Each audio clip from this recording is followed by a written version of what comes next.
Hello，各位观众朋友们，大家好，这里是 K。最近麻将改村民交易系统这事啊，吵得沸沸扬扬的。我知道现在聊这个好像有点迟到，但是我还是想讲一下我的看法，顺便回答一下大家一些问题。首先，我见动态说这个东西还有改回来的可能嘛？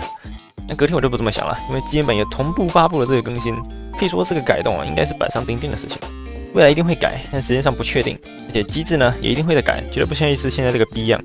现在这个机制啊，确实引起了不小的反弹。如果直接加入正式版，那应该是非常精彩啊。首先，以免有人不知道，我现在简单的讲一下这个改动。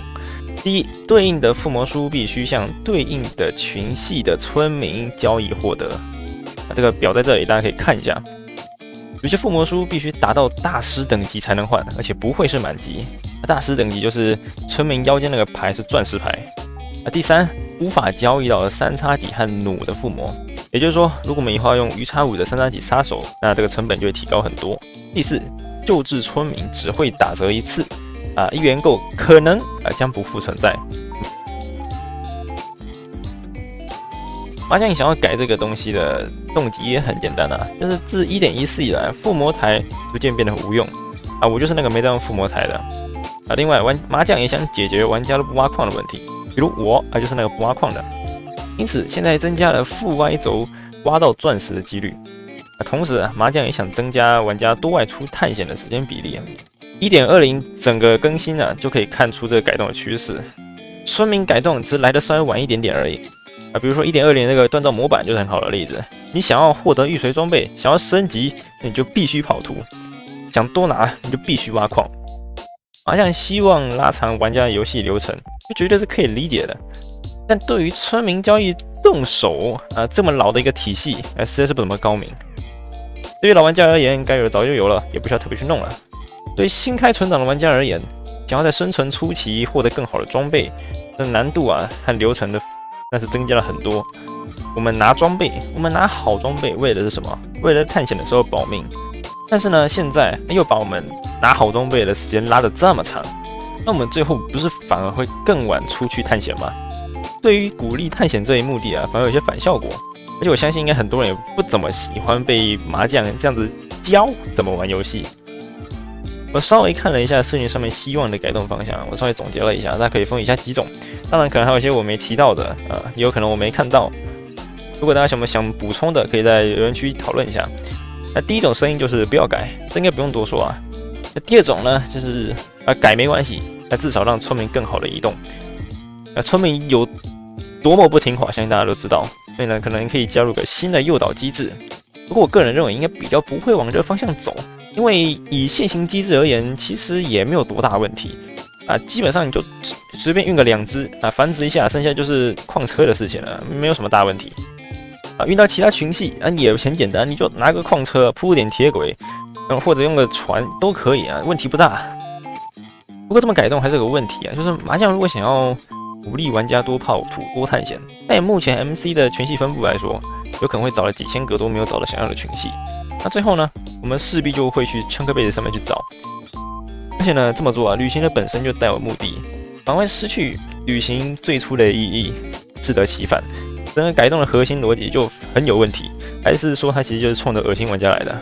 那第三种声音呢，就是说让村民卖高等的附魔书，不要像现在他妈的少1级。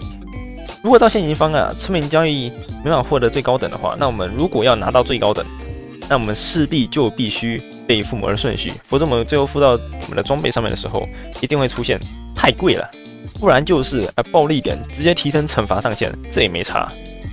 反正经验也不是什么特别难拿的东西。好了，以上我们讲完这改动的缺点，接下来我们讲讲优点。优点不多，只有一个。最直接的优点就是我们刷附魔术的时间会大大减少。以前为了刷一种附魔术我们在村民前面站个半小时、1小时都是家常便饭，也就像我这种脸黑的。但现在呢，一种群系的村民他最多只会卖3种附魔术加1种这个特殊附魔那我们就不用花这么多时间在刷附魔术上面了。每个群系我们直接搞个几只就好，我们这样就轻轻松松的凑满了。不过这边还是有个小问题我不知道是 bug 还是怎样，我记得 J1 没有这个特性。就基本版这村民我只给这只打断1次，他就直接给我最低价。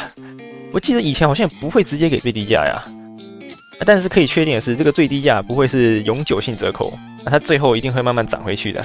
但是这一元购还是挺香的。那最后我们来补充一些村民的小知识。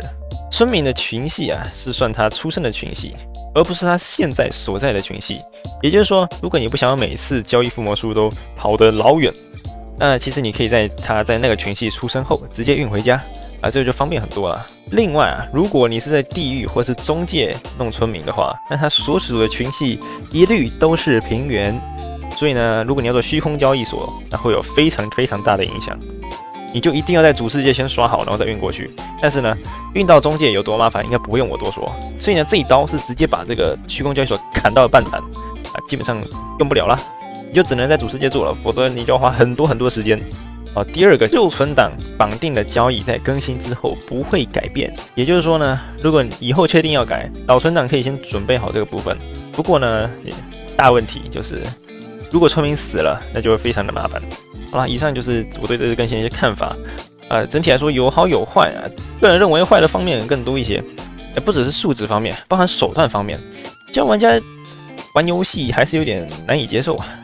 总的来说，这更新对老玩家没影响，对新开图或者萌新来说，那是直接进入地狱。现在大幅削弱村民不是个明智的做法，而且这一刀实在砍的太多。1.15、1.16，甚至1.17改都没啥问题。就是现在1.20、1.21，你突然想起来去改一个5年前的东西，5年前的机制，说真的没活了，你可以咬打火机啊，没必要去动刀啊。简单用一个字概括这一次的更新：大便。